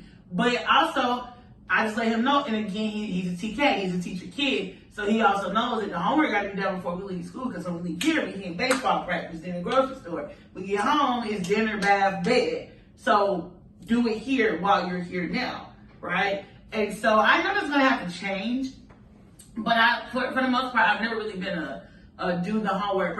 And I have that same thought. They're probably like, damn, you a whole teacher. You don't even sit down with the boy to do the homework. But that's when we talk about the 2 hours with Coco Melon. When you make, Aaron is a tablet child. Mm-hmm. I tell people all the time, when they're like, he's so smart. That's because he got that tablet from, he's been on that same tablet since he could move his little finger. But it's all intentional. Aaron will get on the tablet and listen to a read aloud. He'll get on the tablet and he's going to find books that he can read himself. Like, he's navigated the TV at home to pull up YouTube. The first video that I absolutely hated hearing was my first 100 words. So now he knows every sight word from pre-primer to 3rd grade. He knows. I gotta find that. Let me tell you something. Put it on. You're gonna get tired of hearing it, but put it on. When I tell you, Aaron reads fluently. Good. Like, he reads fluently. The math. We go out in public and I have to tell him to take a break. And other people be like, oh, he needs a break. No, I need a break. Because Aaron will go out and, so mommy, true or false? If it's false, tell me why it's not true. Like, he's, that's the type of person he is. And so but that's because from when he can get it in front of him, it has always been books. He got way more books than toys, even though I swear there's 100 toys on the floor. But it's been intentional because I know I don't have the time and I know it's just me. I want him to become self-taught, intrinsic motivation. He supposedly got student, but just recently, that's a hard story. And people was like, oh, you gotta buy it. He's with any of it. Yeah. He's with any of it, but it's always been intentional. Everything that I put in front of him, like he likes to look video games. Like, he sees the Takis. He's going to the store and he's like, oh, those are Takis. And I'm not buying them. Yep. So you can know about them. You can like them. I let him taste one day. He's like, oh, it's not. I said, but I'm not buying them. Yep. So you can know what they are. You can be with the trend, but I'm not buying them. When it comes to watching video games, he'll watch other people play. And then, he's just like, oh, that looks like a fun girl. He likes to go on YouTube and watch people play Grand Theft Auto. And I say to him all the time, okay, but it's a game. And it stays right there. Mm-hmm. That's as far as it's going to go. Like, he drew a picture the other day. He was like, this is me in the ambulance. And I'm dead. I was like, that picture's real drastic. Why are we doing that? And he's like, well, on the video. And I was like, find something with cartoons in it. That's not going to work for me. I think he changed the video. So change the picture. He drew something on it because he was at a restaurant. He drew something on the picture and was like, see, look, they're working on me. I'm not dead. Because he's aware that I'm not, like, if he knew that word, he probably would. His first word he knew that he taught me was excavator. I didn't know what no excavator was. You never knew what an excavator. Y'all want to know what's so crazy? That's in all these kids' videos. Because a whole nother lady told me the same story. Did you know my grandson came up to me and talked to me about an excavator? I had no idea. And it's on all of the kids. Isn't that like a pulley? No. It's that thing that digs up dirt. The dirt. Oh. Well, we would call like a digger or something. Yeah. We don't even know what we're going. But it's in that my first 100 words video. Yeah. So they talk about, like, I could say, oh, look at that car right there. Mommy, that's not a car. That's a vehicle. Like, he's very, or I say, oh, look at that truck. That's not a truck. That's only a van. Like, he's very intentional, but that's just, I've never baby talk with him when I have conversation with him about feelings. Now, I'm a cusser and a fusser. So that's for sure something that I work on or attempt to work on, because I know my frustration can get turned off real easily or turned on real easily, just because, like, we talked about those schedules and stuff. I'm like, get up, let's go do this. But he's very like, mommy, you need to learn to be patient, because, and I'm like, Aaron, I don't want to hear this shit. It's 5 o'clock in the morning, you chat, so let's go. You need to learn to be patient, because rushing is how accidents happen. And I'm just like, okay, you're right. I know I'm right. And so you're going too far. And so, I just have to reel them in every now and then. But just that being intentional, and that Coco Melon, he was on that for a very long time. It taught him a lot of words. It taught him emotional control, all of that. The technology is here. That's the era that these kids are born in. Intentional about it. Like, Aaron will get on that tablet And folks, he'll get the link for a video, and he's looking for a read aloud. We go to the restaurant, he sit, and he's looking for a story to read aloud. He's very, what's the word? Competitive when it comes to like knowing more than others. So we're working on not being like a dumb, you know, like not being that person. But yeah, so he likes to read books. If he see, he was watching that YouTube the other day, and they were talking about, it showed like a desktop computer. And he's like, oh, mommy, look, I'm gonna pause it. He paused it, but he know how to go back on the screen. He goes back and he's like, this was in the library, in the media center. It's a computer. And he's talking to me like, I know you don't know what this is, but that he's never seen a keyboard with them. All you guys ever seen was a Chromebook. Yeah. So now, being in the library, he goes in there with Ashley, and he's like, I want to use the computer, not the Chromebook. He wants to see the mouse and the keys and all of that. Better. So it's hard because he is, like I said, in that environment where you got kids who could not care any less, but putting them ahead of the curve so that when the curve starts to catch up, hopefully it doesn't catch up, but when they're ahead of the curve, you don't spend your time out running instead of trying to catch up or get from under it, you know? Right. So that's like Montessori is cool, but you do have to take into account those cultural differences. Because if you're not going to build a Montessori home, then that you have to prepare for that, right? Like it can't. That's why I say Aaron going to the school that I teach at right now is a convenience factor. But I also like the fact that he gets to see what foolishness looks like. Okay. So that way, if he does, and when he does, go somewhere else, it's not like you're not cutting up, but at the same time, you're not like, oh my God, like, oh, he's speaking out loud. Like, it'll be a breath of fresh air to be like somewhere calm, to be somewhere who, you know, where you don't have to deal with those types of things. Yeah. So I think that would be, Montessori is cool, but it just really depends on how committed you are to that and for how long. Right. It's something to see. It's an experience on the list, right? Yeah. Definitely. Now, at the end of every episode, I like to do advice and a resource. Advice and a resource. I'll go first. Okay, go ahead. I guess my advice would be to build vocabulary in your kids, because especially in a lot of our demographics, with a lot of Black and brown children, a lot of times we have how do I put it, like other words for words that have specific names, you know. And we put ourselves behind the ball because at that point we have